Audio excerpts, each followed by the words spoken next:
one after the other, right? They're settling one lawsuit after the other.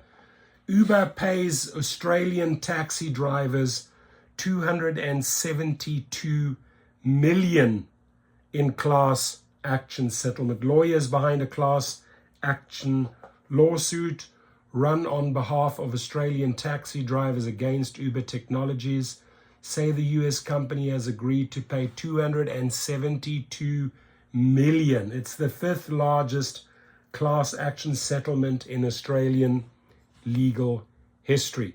So in an announcement on Sunday night, Maurice Blackburn lawyers said the Supreme Court of Victoria would sit on Monday morning to close out a case that began in 2019.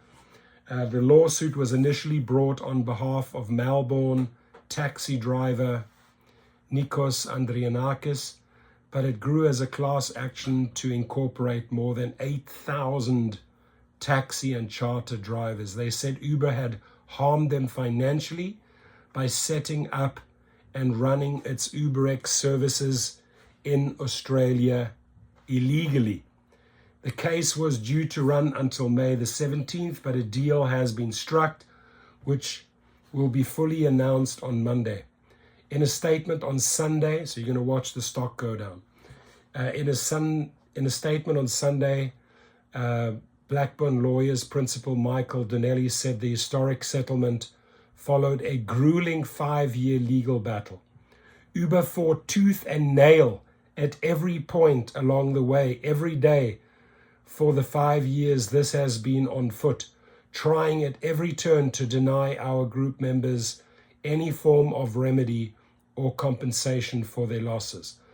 But on the courtroom steps, and after years of refusing to do the right thing by those we say they harmed, Uber has blinked, and thousands of everyday Australians joined together to stare down a global giant. Uber like pirates.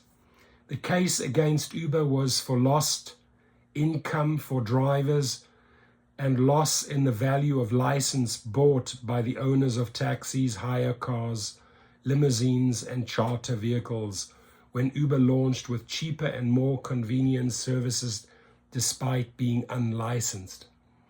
Uber first launched in Australia and Sydney in 2012, operating outside the law and often facing furious protests from taxi industry. The act was first Australian jurisdiction to allow ride-sharing services such as UberX operate legally in 2015. NSW followed soon after, before the rest of the country. When Uber was legalized in NSW in December 2015, the state government added a $1 levy for every trip for up to 5 years to compensate taxi license owners. Mum and dad investors in taxi licenses were told they would receive an upfront compensation of $20,000 for up to 2 licenses. Taxi license owners who had bought the license in 2015 would receive the maximum compensation of $175,000 from the government. There was no compensation for license owners who bought the license before 2006. Quoted by ABC News in 2019, Mr. Andrianakis said he was forced out of business by Uber's popularity. My family has always been into taxis. My father drove taxis. My son drove taxis while he was at uni, he said.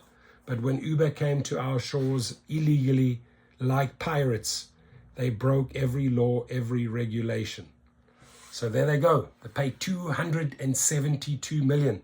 They paid over $300 million for wage theft in New York. One after the other. They're just settling and settling because of this ultra high level of corruption. Your comments, please.